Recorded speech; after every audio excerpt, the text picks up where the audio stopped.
एक मामला जो हल होके नहीं दे रहा वो है कराची के नौजवान ताजिर मीर रज़ा की मौत। तो लिहाजा अब जो है फॉरेंसिक पर आकर बात जो है वो टिक गई है और तफ्तीशी कमेटी में मज़ीद 2 पुलिस अफसर जो हैं वो शामिल होने से कमेटी अरकान की तादाद 9 तक जा पहुंची है। और बड़ी से बड़ी होती सिंध पुलिस की इंक्वायरी कमेटी अब लाहौर से नताइज आने का इंतज़ार कर रही है।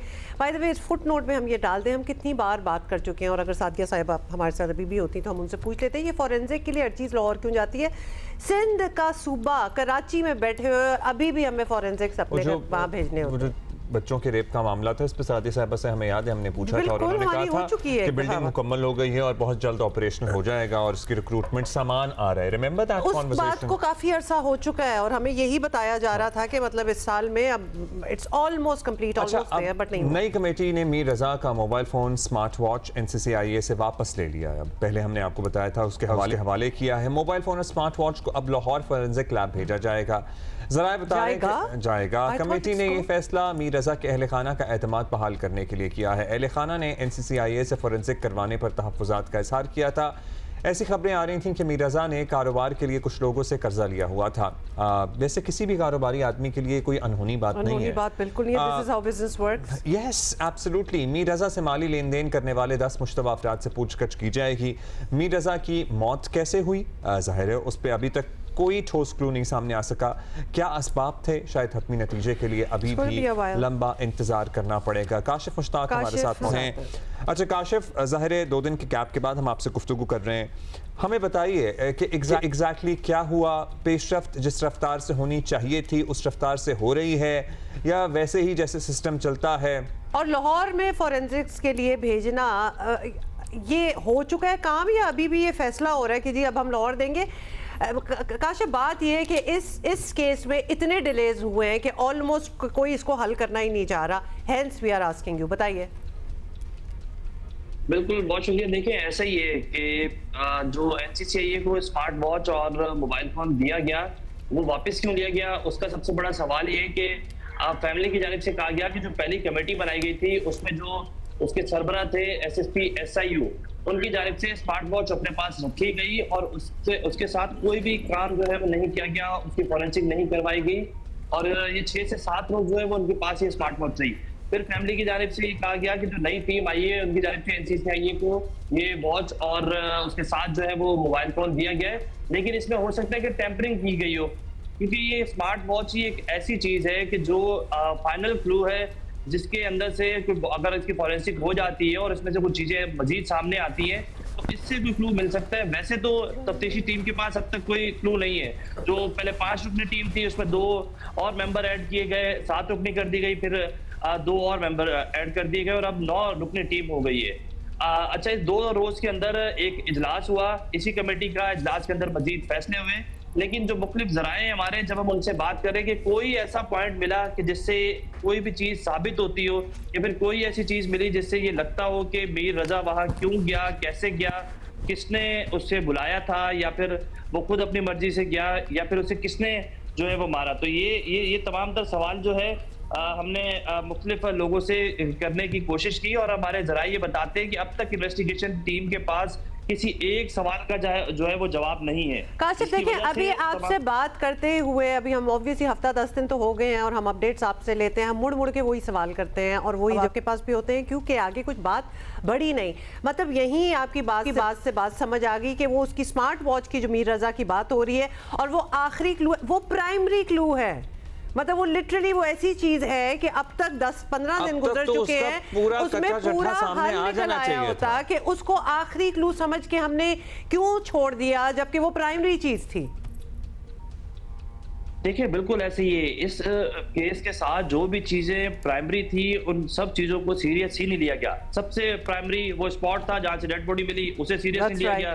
फिर जो उसके पास से चीजें जो मिली जिसमें जो मोबाइल फोन उस स्पॉट से थोड़ी दूर से मिला उसे सीरियस नहीं लिया गया। फिर जो इसके साथ स्मार्ट वॉच मिली वो सीरियस नहीं ली गई। फिर अब तो कंडीशन ऐसी है कि जिस भी आला अफसर से हम बात करते हैं उनकी जानिब से जो है वो एक से दूसरे के ऊपर, दूसरे से तीसरे के ऊपर जो है वो डाल दिया जाता है मामला। इसी तरह जो अब फैमिली की जानिब से भी मुतालबा किया जा रहा है कि सिर्फ एसएचओ डीएसपी को हटाने से ये मामला क्या हल हो जाएगा। अब फैमिली की जानिब से जो भी एहतजाज किया जा रहा है उसमें डीआईजी ईस्ट का नाम लिया जा रहा है कि उन्हें जो है वो फौरी तौर पर हटाना चाहिए, क्योंकि उनकी जानिब से भी ताखीर की गई। जो एसपी इन्वेस्टिगेशन है वो कोई और तैनात नहीं किए गए और जिसकी वजह से ये केस मुकम्मल तौर पर डिले होता गया।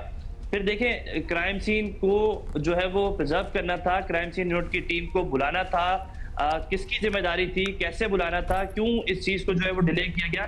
फिर देखें, एक बार डिले नहीं किया गया, जब इसकी इन्वेस्टिगेशन टीम बना दी गई पहली वाली, उसके बाद जो मेडिकल के बोर्ड की टीम का मामला आया उसमें चीजों को बहुत ज्यादा डिले किया गया। अच्छा, ये भी बताएं काशिफ, ठीक है, ये भी समझ आ गई। अब ये 2 पुलिस अफसरान को जो शामिल किया गया है, इनसे क्या वैल्यू एडिशन होगा? हाँ, ये देखिए, इसमें एक डीएसपी हनीफ खान है, उसे इसलिए शामिल किया गया कि वो फॉरेंसिक के बहुत अच्छे एक्सपर्ट हैं, जियो फेंसिंग के बहुत ज्यादा अच्छे माहिर भी हैं। पहले क्यों नहीं याद जो है जी तो हो नहीं पाई थी ना। जी जी देखिए, जो पिछले 14 से 15 दिन गुजर चुके हैं उसमें जियो फेंसिंग नहीं की गई। हालांकि किसी भी क्राइम सीन का फौरी तौर पर जियो फेंसिंग करना जरूरी होती है, तो वो जो जियो फेंसिंग नहीं की गई, अब कराची में कोई एक्सपर्ट ऑफिसर चाहिए था तो उसके लिए तो एक ये ऑफिसर को रख लिया गया। फिर एक और अफसर की जो एडिशन की गई उसमें है SHO शाह लतीफ है, गुलाम नबी आफरीदी साहब, तो उनको इसलिए शामिल किया गया है कि वो जो है मुख्तलिफ चीज़ों पे महारत रखते हैं और उनकी जानिब से उन जो मुख्तलिफ चीज़ें हैं जिसमें टेक्निकल बुनियाद पर भी काम किया जाएगा, तो उन्हें इसलिए शामिल किया गया है। लेकिन अभी तक जो 9 के 9 मेंबरान हैं इस कमेटी के, किसी एक के पास भी ये जवाब नहीं आ रहा कि आया कहाँ तक पहुंची है तफ्तीश। कोई 10% भी तफ्तीश हल की है जिससे ये साबित हो सके कि मामला किस तरफ जा रहा है, तो किसी के पास कोई जवाब खातिर खा नजर नहीं आ रहा और उनकी जानिब से कोई बताया नहीं जा रहा कि आया ये क्यों है। अच्छा, हमने ये भी सोचा कि शायद इन्वेस्टिगेशन टीम अपना बहुत अच्छा कोई काम कर रही है जिसकी वजह से जब वो फाइनल कर लेगी तो उसके बाद शायद कोई चीज शेयर करेगी, तो ऐसा भी नहीं है, क्योंकि उनके पास कोई प्रूफ मिल ही नहीं रहा। उनकी जानिब से पहले तो जो वेपन वहां से गायब हुआ है उसे तलाश करने के लिए करके बहुत ज्यादा कार्रवाइयां की जा रही है, लेकिन वो वेपन भी कहीं से नहीं बरामद हो रहा, कुछ नहीं पता चल रहा कि वो वेपन वहां से गया कहाँ। फिर उसके बाद जो 500 मीटर का पूरा एरिया है, अभी तक ये चीज भी कंफर्म नहीं हो रही कि क्या प्राइमरी स्पॉट यही था या इसके पीछे का कोई 500 मीटर के एरिया के अंदर कोई जगह थी।